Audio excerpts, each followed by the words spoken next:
జనసేన అండి.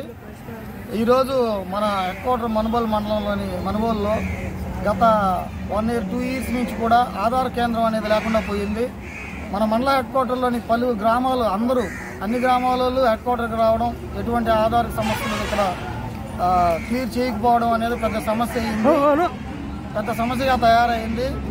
ఈరోజు ఆ విషయమై మేము ఉన్నతాధికారులైన ఎంపీడీఓ గారి దృష్టికి తీసుకెళ్లడం జరిగింది. జనసేన పార్టీ తరఫున వాళ్ళు సావధానంగా స్పందించారు.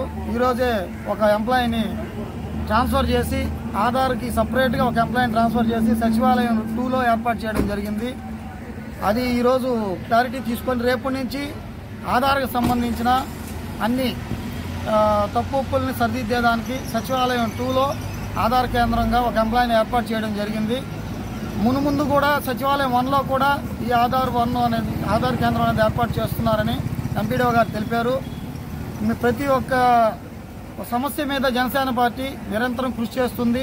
మా యొక్క అధినేత పవన్ కళ్యాణ్ గారి స్ఫూర్తితో ప్రజల్లో నిరంతరం ఉంటూ వారి సమస్యలను మేము నెరవేర్చే దిశగా అడుగులు వేస్తూ ప్రతి సమస్యకి సాల్వ్ అయ్యే విధంగా అధికారుల దృష్టికి తీసుకెళ్తున్నాము. కాబట్టి ఏమన్నా సమస్యలు ఉంటే జనవాణి అనే ప్రోగ్రాంను తొందరలో మనుబోలు మండలంలో ఏర్పాటు చేయడం జరుగుతుంది.